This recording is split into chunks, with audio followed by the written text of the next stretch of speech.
Have you ever felt like the older you get, the more the world expects you to tell everything? Your age, your health, your finances, even your family drama? Do you ever wonder when privacy stopped being a form of strength and started feeling like something to explain away? And what if the key to more peace, more dignity, and more joy in this season of life isn't in sharing more, but in choosing to keep certain things just for yourself? If you've reached a point in life where you've earned your quiet, your wisdom, and your freedom, then this video is for you. Today, we're going to explore 8 powerful things that deserve your protection. Not because you're hiding, but because you've learned that some treasures shine brighter when they're kept safe. Ready to reclaim your peace and draw loving boundaries around your most sacred truths? Let's get into it. Number 1, your age and the stories behind it. Let me ask you this. How many times have you told someone your age, only to watch their face shift the moment the number leaves your lips? Maybe they suddenly speak slower. Maybe they chuckle and say, "Wow, you don't look it." Or maybe they start offering you advice you never asked for, like you're suddenly fragile. Sound familiar? Here's the truth most people don't say out loud. Once your age is out there, it often becomes the first thing people see, and sometimes the only thing they remember. At 65, 72, or 83, you are so much more than a number. You are a living, breathing story. A woman who's raised children, worked jobs that didn't come with praise, managed a household, survived loss, celebrated love, and witnessed decades of change. That story can't be summed up in 2 digits. Take Helen, for example. She's 77 and still volunteers 3 days a week at the local animal shelter. One afternoon, a young woman asked her, "Aren't you a little old to be chasing after dogs?" Helen smiled and said, "Maybe. But these dogs don't care about my birth certificate. They care that I show up. And that's just it. Showing up matters more than showing your age. When you choose not to share how old you are, it's not about being secretive. It's about giving people the chance to know you before they categorize you. Your energy, your kindness, your opinions, those are what matter. And when you lead with those qualities, people are far more likely to treat you with the respect and attention you deserve, not just as someone over 65, but as a vibrant individual with a unique voice. There's nothing wrong with being proud of your age, but it doesn't need to be the headline of your life. You're not a number, you're a story, and you get to decide which chapters you share and when. So the next time someone casually asks, "How old are you now?" take a pause. If you feel like answering, go for it. But if not, smile and say, "Old enough to know what matters." That one sentence says it all. Coming up next, let's talk about another area where silence can bring peace: your health. Because believe it or not, what you choose not to share about your medical journey can protect your dignity more than you think. Let's take a look. Number 2, your health. Protecting your dignity, not hiding your truth. Have you ever noticed how quickly a friendly conversation can turn into a medical Q&A once people know your age? Suddenly it's, "What meds are you on?" or "Did you have that procedure yet?" And while sharing health updates can bring connection and comfort in the right setting, sometimes it starts to feel like your whole identity gets wrapped up in doctor visits and diagnoses. At 65 and beyond, our health naturally becomes more central to our daily lives. Maybe you take medications each morning, or you've learned to watch your sodium and sugar. Perhaps you've had surgeries or deal with conditions like arthritis or high blood pressure. These are real parts of life, but they are not the whole of your life. Let me introduce you to Marvin. He's 73, walks a mile every day, and still teaches woodworking at the community center. But when he developed a heart condition a couple of years ago, friends began treating him differently. Invitations slowed down. Conversations shifted. He found himself having to reassure everyone all the time that he was doing okay. Eventually, he realized he didn't want to be known as the guy with heart problems. He wanted to be known for his laugh, his craftsmanship, his wisdom, not his cardiologist's notes. And that's where dignity comes in. Protecting your health information doesn't mean hiding the truth. It means choosing how and with whom you share. It means recognizing that not every social setting needs to become a medical update. There's power in being selective, in protecting your emotional space from unhelpful comments, unwanted advice, or stories that stir up fear rather than hope. Here's a simple way to think about it. Your health is a garden, not a public park. You get to decide who comes in, who helps tend it, and who respects the beauty of what you've grown. And sometimes, keeping that gate gently closed is the healthiest thing you can do. So when the next person starts in with, "What did your doctor say?" or "You're still taking those pills, right?" you can smile and say, "I'm doing what I need to stay strong, and that's what matters." Up next, we're moving from your body to your heart with a look at one of the most personal parts of life, family. Because sometimes, the kindest thing you can do for yourself and the people you love is to keep family struggles behind closed doors. Let's talk about that. If you're still watching this video and finding these insights valuable, please comment number 2 below to let me know you're here. And if you haven't subscribed yet, I recommend you subscribe and turn on the bell so you don't miss any videos. Your support helps us continue creating good content to inform and inspire you. Now, let's move forward. Number 3, family troubles. Love grows in privacy. Let's be honest, family isn't always easy. Behind every photo on the fridge and every holiday dinner, there's often a history. Maybe a son who rarely calls, a daughter who holds on to past mistakes, or siblings who haven't seen eye to eye since childhood. These things hurt, sometimes deeply, and when you've carried that pain for years, it's tempting to talk about it, just to let some of the pressure out. But here's a question worth asking. Does talking about family problems always help? Or can it sometimes make things worse? Let me tell you about Linda. She's 69 and lives near her youngest daughter, but they've been distant for a long time.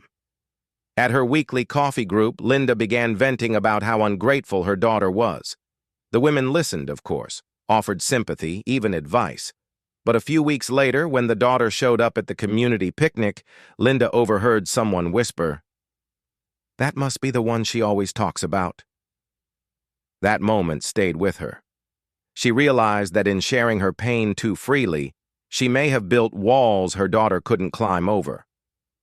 The truth is, the more we talk about family issues publicly, the more we invite opinions, judgments, and assumptions, some of which never go away, even if the conflict does.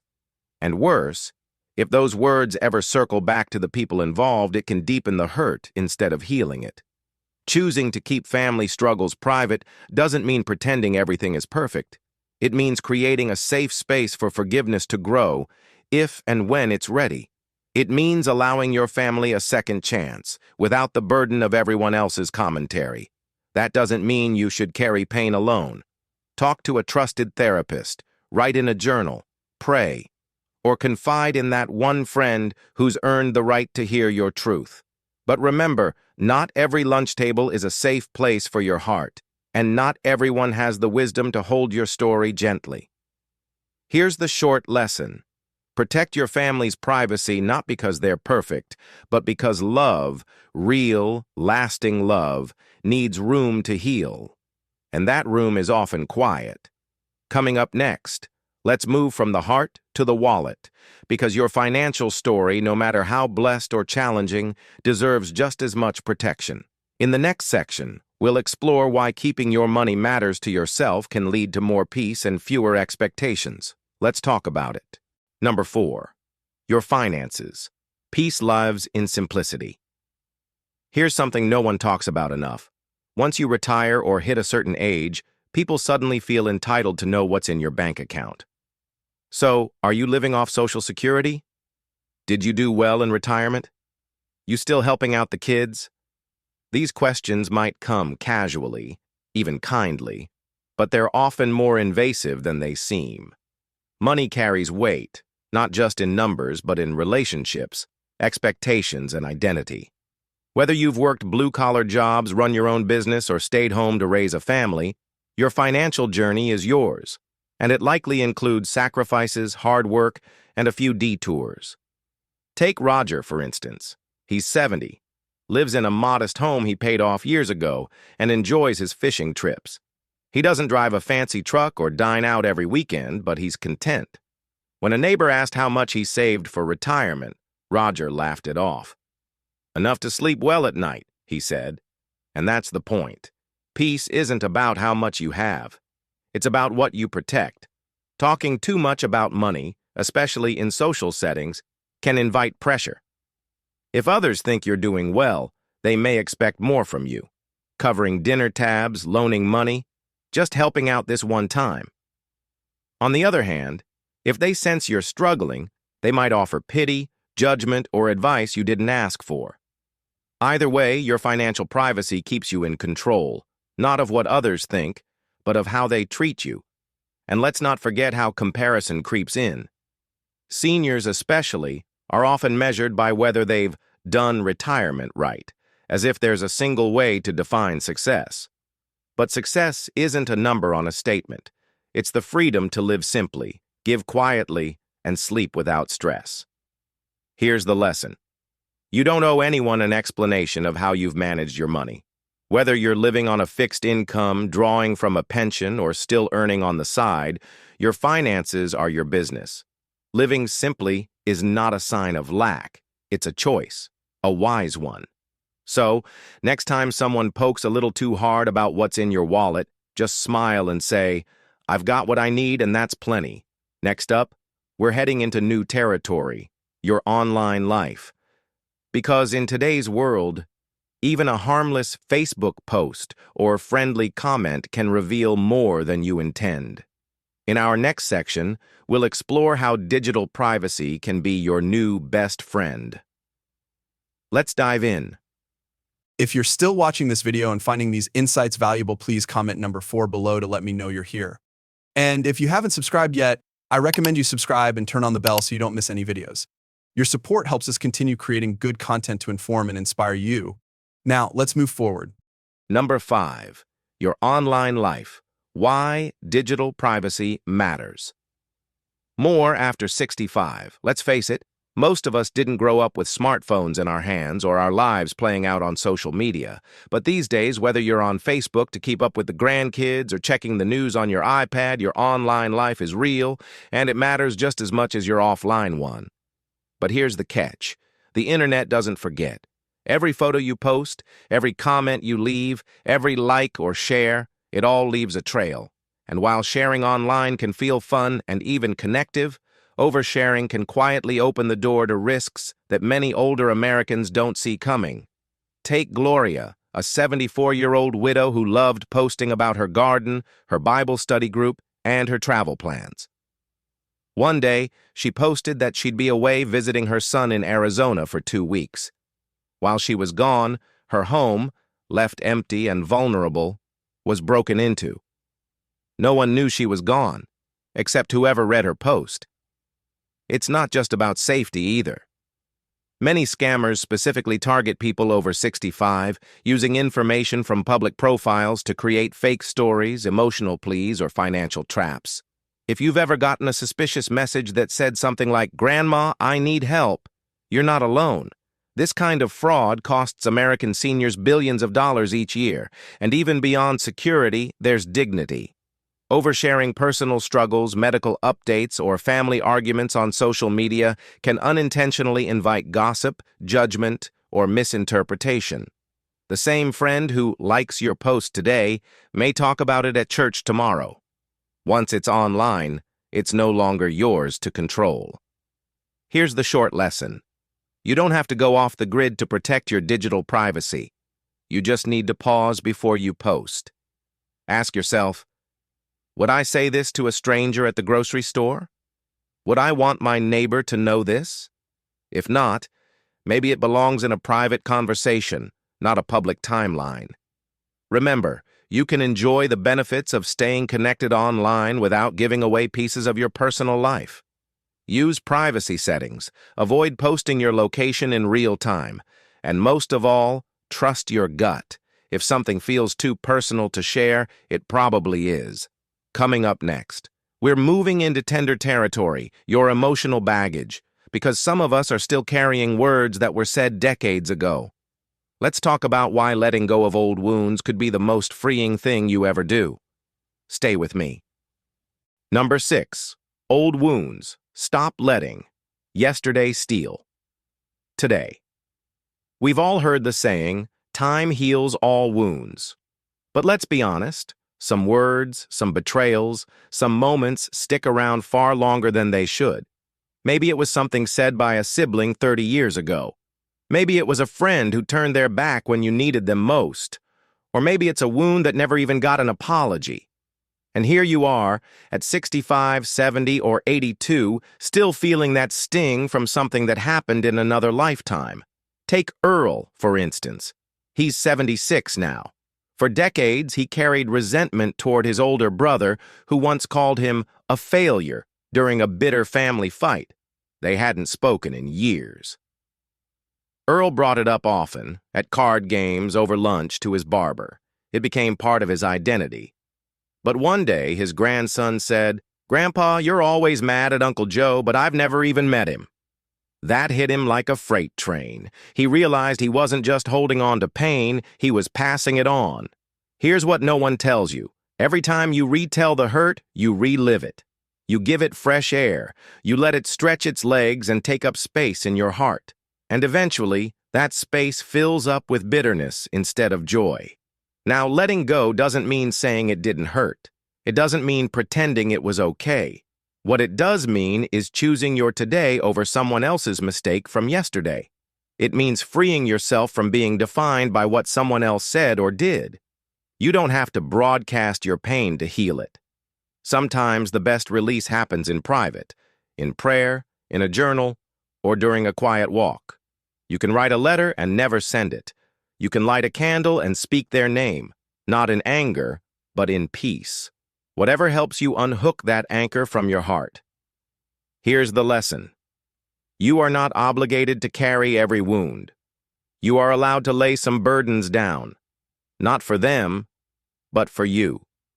Because you still have today. You still have laughter to share, music to enjoy, people who love you. And none of that should be weighed down by someone who didn't know how to treat you right. Coming up next, let's shift from the past to something even more private, your love life. Yes, we're going there, because romance doesn't stop after retirement, and your intimacy deserves the same protection as your heart. Let's talk about it. Number 7, romantic intimacy, sacred at every stage. Here's something we don't talk about enough.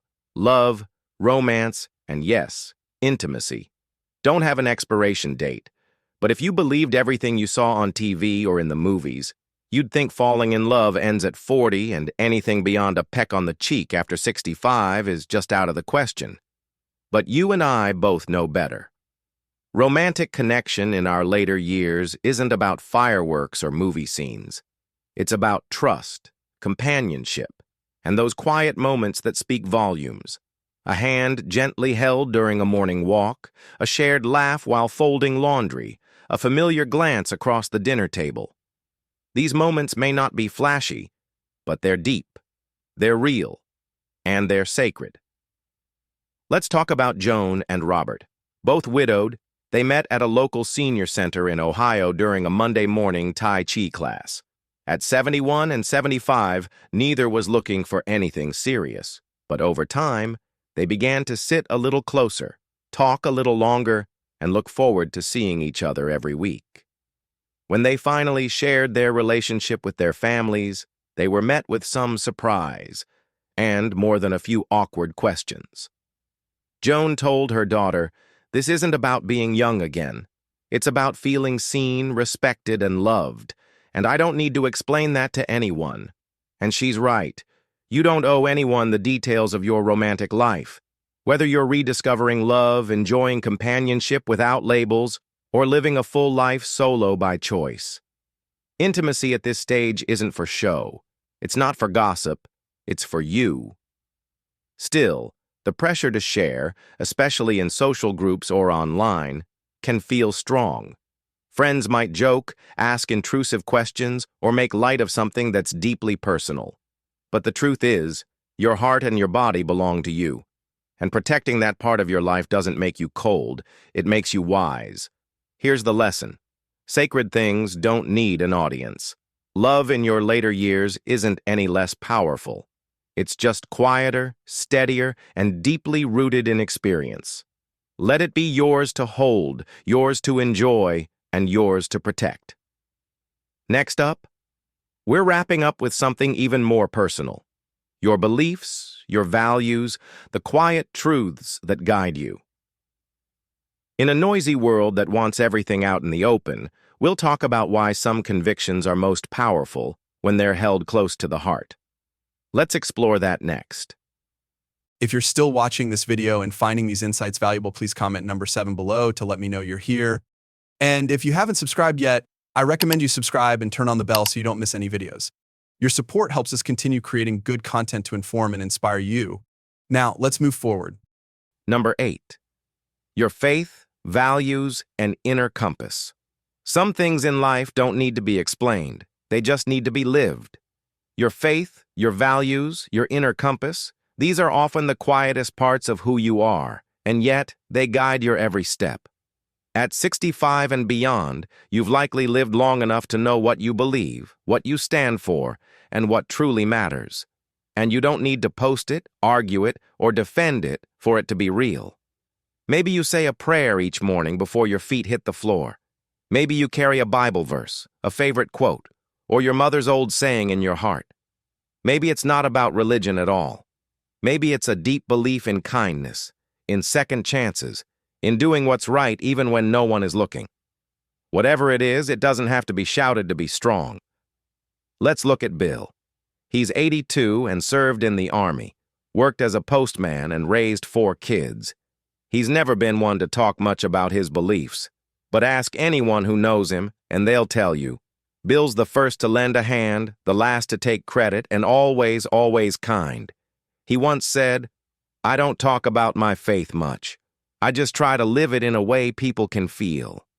And that's the power of quiet conviction. In today's world, we're often pushed to explain ourselves, what we believe, why we believe it, and how it fits with everyone else's opinions. But some beliefs are too sacred for debate. They've been earned through years of living, loving, losing, and learning. And when you share them, it should be with people who respect the depth they come from. Here's the lesson. Your inner compass doesn't need to be broadcast. It needs to be honored. Whether you speak it aloud or carry it silently, your faith is real, your values matter, and your sense of right and wrong, even if it doesn't match someone else's, deserves quiet respect. You've walked through enough storms to know what holds you steady. That knowledge is a gift. Keep it close. Let it guide you, not loudly but faithfully. And now, as we wrap up, let's take a moment to reflect on everything we've talked about today.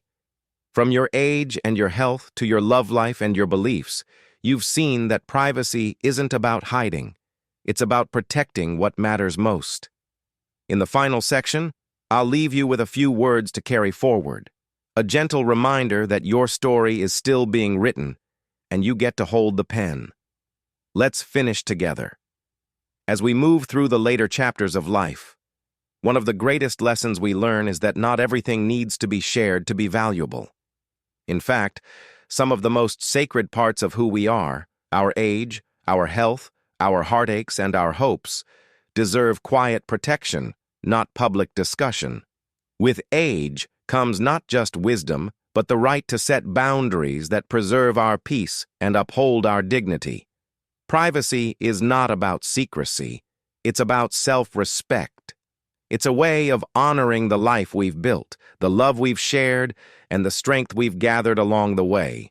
Whether it's keeping old wounds from shaping today or choosing not to explain your beliefs, the power lies in knowing that you don't owe the world every piece of your soul. You've earned the right to live on your own terms. Let your present speak louder than your past. Let your calm be louder than your explanation. And above all, let your life be led by what brings peace to your spirit, not by the noise around you. Because in the quiet, there is freedom. And in that freedom, there is the beauty of truly knowing yourself. Thank you for joining us today. We would love to hear from you. Please leave a comment below and share one thing you learned today, how you plan to use it in your life. Your thoughts are important to us, so don't hesitate to share them. Reading your comments gives us great motivation and encouragement. If you enjoyed this video and found it helpful, please like, subscribe, and share. Your support helps us continue to create great content to inform and inspire you. Thank you for watching, and we look forward to seeing you in the next video.